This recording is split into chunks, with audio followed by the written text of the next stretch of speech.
تو ایک دفعہ محمود غزنوی نے سلجوق سے پوچھا اگر مجھے تیری مدد کی ضرورت ہو تو کتنے آدمی پیش کر سکتے ہو؟ تو اس نے ایک تیر دیا، کہا یہ ایک تیر ہے میرا،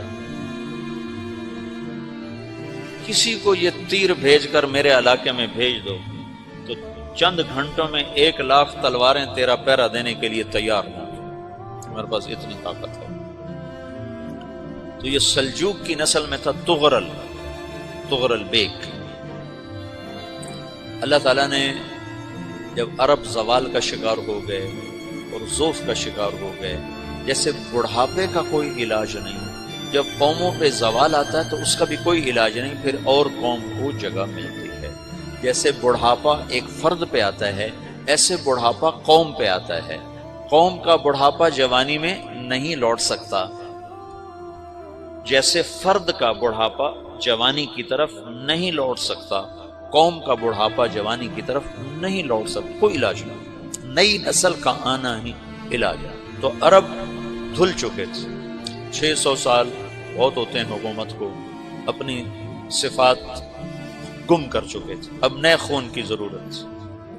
تغرل بیگ پہلا شخص تھا جس نے آ کر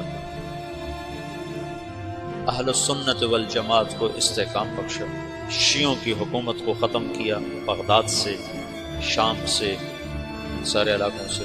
صلاح الدین ایوبی نے اسماعیلی شیعہ کی حکومت کو ختم کیا، مصر۔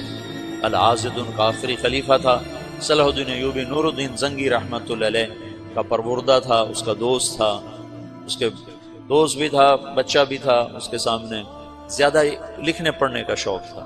پھر اللہ تعالیٰ نے اس سے کام لیا اور اس کو مصر کا گورنر بنا کے بھیجا، مصر کی مدد کے لیے بھیجا۔ تو وہاں اس نے صلاح الدین ایوبی نے وہاں ختم کیا، تغرل بیگ نے یہاں ختم کیا۔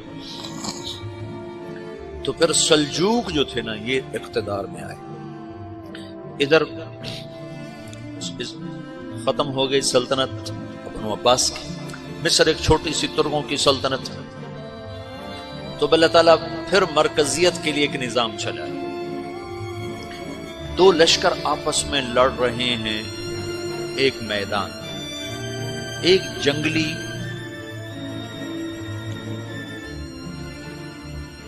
بدوؤں کا قافلہ، جنگل کے لوگ اپنے قبیلے کو لے کر، ایک جنگلی قبیلہ اپنے سردار کے ساتھ نقل مکانی کر رہا ہے ایک جگہ سے دوسری جگہ۔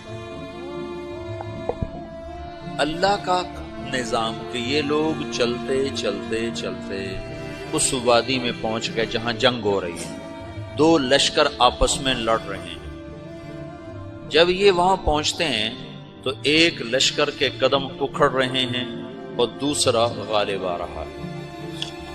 ان کو نہیں پتا شکست کھانے والے کون ہیں اور فتح پانے والے کون ہیں، ان کو نہیں پتا۔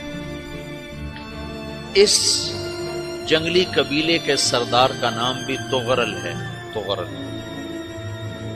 تو یہ سردار کہتا ہے جو شکست کھا رہے ہیں ان کی مدد کرو، کچھ پتہ نہیں کون ہے، کہتا جو شکست کھا رہے ہیں ان کی مدد کرو۔ تو 400 وحشی جنگلیوں نے فاتح لشکر کے پیچھے حملہ کر دیا۔ تو ایک کافی ہوتا تو 400 دوڑ جب تلواریں پڑیں تو چند لمحوں میں نقشہ بدل گیا، بھاگنے والے جم گئے اور جمنے والے بھاگ پڑے۔